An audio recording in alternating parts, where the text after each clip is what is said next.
नमस्कार, मेरा नाम रितु मुंजाल है। पेशे से अधिवक्ता हूँ, वकील हूँ और प्रैक्टिस करती हूँ सुप्रीम कोर्ट, हाई कोर्ट और अदर डिस्ट्रिक्ट कोर्ट्स में। सेवा करती हूँ बुज़ुर्गों की, महिलाओं की और साथ में केस लड़ती हूँ उनके जिनको ज़रूरत है इंसाफ़ के लिए जो मेरे पास आते हैं। अगर मैं शुरू से बताऊँ तो मेरे पिताजी हमारा एक हॉस्टल हुआ करता था, आदर्श बाल विद्या मंदिर। राजस्थान से मेरे पापा हैं, श्री गंगानगर से। मेरी मम्मी पंजाब से है, लुधियाना से और बब्बर फैमिली से हैं। इनकी शादी 78 में हुई थी और 19/11/1980 में मेरा जन्म हुआ। जब मैं पैदा हुई तो मेरे मम्मी-पापा दिल्ली आए और मैं दिल्ली में सेंट स्टीफन हॉस्पिटल जो 30 हज़ारी के पास है वहाँ पैदा हुई। उसके बाद मेरी 2 बहनें इस दुनिया में आई और मेरी जो स्कूलिंग है पहले राजस्थान में तीसरी क्लास तक क्योंकि हमारा अपना हॉस्टल होता था, लेकिन फिर भी हम गुप्ता बाल विद्या मंदिर में मेरी पढ़ाई हुई। तीसरी क्लास के बाद 3rd के बाद हम लोग दिल्ली आ गए वापस और मैंने सर्वोदय कन्या विद्यालय रजोकरी से मैंने 10th क्लास की।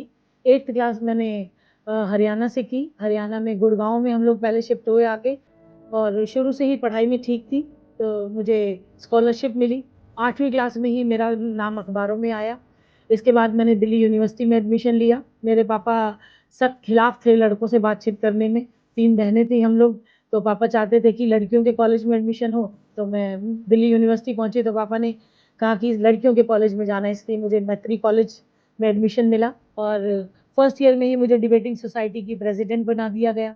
डिबेट्स, पोएट्री, एक्सटेम्पोर इसमें मैं माहिर थी और लगातार अपने कॉलेज के लिए शील्ड्स लेती रही, गिफ्ट्स लेती रही। दिल्ली यूनिवर्सिटी के जितने भी कॉलेजेस हैं मैंने सब में पार्टिसिपेट किया। 2007 में शादी कर ली। 2009 में I was blessed with a baby boy, बेटा पैदा हुआ। उसके बाद अपने फैमिली मैटर्स में थोड़ा-सा उलझी, 1 साल का डिस्टर्ब रही। उस टाइम तक डीएलएफ के फ्लैट्स आ चुके थे और डीएलएफ के कॉमनवेल्थ में बने हुए जो फ्लैट्स थे उसमें बूम चल रहा था। ढाई-ढाई करोड़ के फ्लैट बिका करते थे, वहाँ काम किया। उनके साथ काम करते हुए रियलाइज़ हुआ कि प्रॉपर्टी लाइन में अगर मैं हूँ तो मुझे प्रॉपर्टी के पेपर पढ़ने चाहिए। तो मैंने डिसाइड किया कि अब मुझे लॉ करनी चाहिए। उस टाइम तक ऑप्शन मिल गया था कि वकालत आप रेगुलर कर सकते थे और एंट्रेंस देने की ज़रूरत नहीं थी। तो मैंने सीसीएस यूनिवर्सिटी चूज़ की और IPEM institute of professional excellence and management Ghaziabad में कॉलेज है, वहाँ से मैंने लॉ परस्यू किया। 3 ईयर का मेरा बैच था। तीनों साल मैंने लगातार सैटरडे संडे पढ़ाई की, कॉलेज जाती थी और बीच में जो मंडे टू फ्राइडे टाइम होता था मैं कोर्ट जाती थी। कोर्ट क्योंकि मैं बिल्डर लॉबी से आई थी तो मेरे पास क्लाइंटेज बहुत अच्छा था, शुरू से ही मेरे पास काम था। एक तरफ मैं कोर्ट में काम सँभालती थी, अपने सीनियर्स की सेवा करती थी, इंटर्नशिप की मैंने 3 साल लगातार और 3 साल मैंने एग्ज़ाम दिए और मैंने फर्स्ट डिवीज़न से लॉ क्लियर किया। मैंने कभी सोचा नहीं था कि मैं गाड़ी ले पाऊँगी, जब मैं साइकिल पे चला करती थी। जब मैंने पहली कार ली तो मुझे लगा यस मैं कर सकती हूँ।